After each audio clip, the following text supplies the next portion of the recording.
اچھا میم یہ بتائے گا کہ یہ حکومت اور پی ٹی آئی کا آخر کیا مسئلہ ہے؟ مطلب ہم 2 دن سنتے رہے کہ دونوں طرف تقریریں ہوئیں اور بڑا اپریشیٹ کیا ایک دوسرے کو انہوں نے کہ آپ بھی اچھی تقریر کر رہے ہیں، انہوں نے کہا آپ بھی اچھی تقریر کر رہے ہیں، لیکن اب سمجھ نہیں آ رہا، سب لوگ یہ انتظار کر رہے ہیں کہ آخر مذاکرات شروع کس نے کرنے ہیں؟ تو آپ کو کیا لگتا ہے کہ سنجیدہ ہے حکومت یا پی ٹی آئی دونوں؟ پتہ نہیں جی، یہ ایک دوسرے سے چھپتے پھرتے ایک تو پی ٹی آئی بھی بہت انریلائبل ہے. وہ ایک چیز ایک لیڈر کہے گا، اس کی نفی دوسرا جو ہے دوسرے گھنٹے میں کرے گا، تیسرے گھنٹے میں جیل سے کوئی آواز آ جائے گی. بالکل صحیح کہہ رہی ہیں. اور اسی طریقے سے نون کا بھی کچھ پتہ نہیں ہے. تو میرے خیال سے پہلے تو ان مذاکرات کے اوپر مذاکرات کریں کہ کیا مذاکرات کے اوپر مذاکرات کریں کہ یہ مذاکرات ہونے کیسے ہیں. ہونے تو اس کیسے وقت تو مجھے دونوں سائڈ سیریس نہیں لگتی ہیں. بیسکلی اگر مذاکرات کرنے ہیں تو اس کا بھی ایک طریقہ کار ہوتا ہے، لیکن مجھے تو لگتا ہے کہ دونوں جماعتوں کی طرف سے سیریسنس نہیں. بالکل ٹھیک، بالکل ٹھیک. اچھا میم، لیکن اگر ایسا ہوتا ہے تو کیا پیپلز پارٹی چاہے گی کہ وہ اس میں میڈیٹ کر سکے یا کوئی بہتری کے؟ کیونکہ دیکھیں جمہوری حوالوں سے تو ہمیشہ پازیٹیو رول رہا ہے. جے یو آئی فے کو بھی 26ویں تربیب میں بڑا ایکٹیو رول پلے کیا پیپلز پارٹی نے آن بورڈ لانے میں. تو کیا اس معاملے میں کوئی انڈرسٹینڈنگ کرانے کی کوشش کریں گے دونوں کے مابین؟ دیکھیے اس کے لیے جو بھی فریق ہیں اس وقت تو ایشو ہے بیکاز ہم لوگ براہ راست حکومت میں نہیں ہیں. تو نون لیگ اور P T I he dialogue شروع کریں گے، اور اس میں اگر ان کو انٹرمیڈیریز چاہیے، کوئی کردار ادا کوئی پارٹی کرے تو پھر ان کو اپروچ کرنا پڑے گا پارٹی کو. اور یقیناً پیپلز پارٹی وہ جماعت ہے جس نے چارٹر آف ڈیموکریسی کیا، ایک ایسی جماعت کے ساتھ جو ماضی میں آپ نے دیکھا کہ شہید بی بی جب حیات تھیں تو نون کے کافی تلخ طریقے سے ان کی سیاست تھی اور پرسنل اٹیکس کرتے تھے اور کیا کچھ نہیں کیا، لیکن ان کے ساتھ بھی ڈائلاگ شہید بی بی نے کیا. اور تو اسی لیے ڈائلاگ جو ہے سیاست دانوں کے لیے وہی آگے رستہ. اور اگر اس ملک میں جو ڈیڈ لاک ہے اس کو اگر فیس کرنا ہے، اس سے اوور کم کرنا ہے، تو ڈائلاگ ہی ایک طریقہ ہے اس کو آگے کرنے کے لیے. لیکن اس میں دونوں جماعتوں کو اپنے اپنے ایک اسٹیٹڈ پوزیشنز ہیں، ان سے ان کو پیچھے ہٹنا پڑے گا. اور پی ٹی آئی کو بھی یقیناً پیچھے ہٹنا پڑے گا، کیونکہ پی ٹی آئی کی بہت انکنسسٹنٹ پالیٹکس ہے.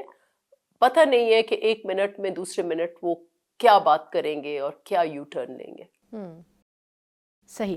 اچھا یہ بتائے گا میم کہ اب جے یو آئی فے کا جیسے میں نے بھی پہلے حوالہ دیا کہ یہ تو بہت پرانے اتحادی بھی رہے ہیں، لیکن اب اس مرتبہ پیپلز پارٹی نے بلاول صاحب کی قیادت میں ملاقات بھی کی، ان سے بات کرنے کی بھی کوشش کی، اور میرا خیال ہے 26ویں ترمیم کے اوپر بھی بڑا ایفرٹ اس وقت بھی کیا تھا آپ کی جماعت نے.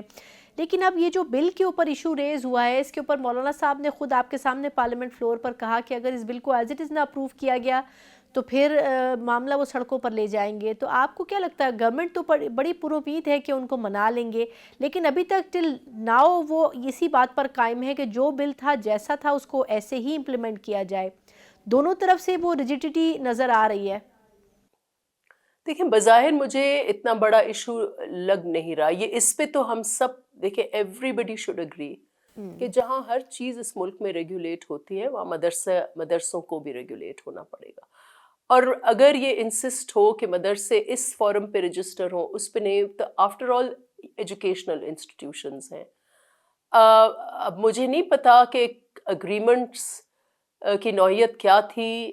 اگر پیپلز پارٹی نے اگری کیا تو صدر کا تو دوسرا پہلو ہے نا، وہ تو ایک آئینی ادارہ ہے، پریزیڈنسی آئینی انسٹیٹیوشن ہے، تو وہاں ریاست کے کنسرنز، پھر اس کے بعد فیٹیف اور کئی انٹرنیشنل اگریمنٹس جس میں پاکستان سگنیٹری ہے، اس حوالے سے کنسرنز بہت اور بھی کچھ ہو سکتے ہیں جس کی وجہ سے یہ سلسلہ جو ہے تھوڑے بہت میں سمجھتی ہوں کہ ٹیمپرری بریک ہے آگے. لیکن اس کو اگر دو پوزیشنز ہیں اور اسی پر ہم سختی سے کھڑے رہیں تو پھر مڈل گراؤنڈ نہیں آ سکتا. اور میں سمجھتی ہوں کہ اس میں مڈل گراؤنڈ بالکل ممکن ہے. ریگولیشن بہت اہم ہے. مدرسے دنیا بھر میں مطلب انفیکٹ آپ مڈل ایسٹرن کنٹریز دیکھ لیں، بالخصوص سعودی عربیہ، وہاں تو پبلک سیکٹر میں ہیں یہ ساری چیزیں، اور جو پبلک سیکٹر میں چیز ہو وہ اس کا ہر لفظ ہر چیز ریگولیٹ ہوتا ہے. تو اگر یہ تعلیمی ادارے ہیں تو اگر منسٹری آف ایجوکیشن ان کو دیکھ رہی ہے تو اس میں کوئی حرج نہیں ہے. اگر مولانا صاحب کا ایشو ہے کہ ہمارے فنڈنگ کے چینلز جو ہیں وہ انڈیپینڈنس ہو، تو اب اس پر میرے خیال سے دونوں سائڈس کو میٹ کرنا چاہیے اور دیکھنا چاہیے کہ کنسنسس جو ہے وہ کیسے ڈیولپ ہو رہا ہے.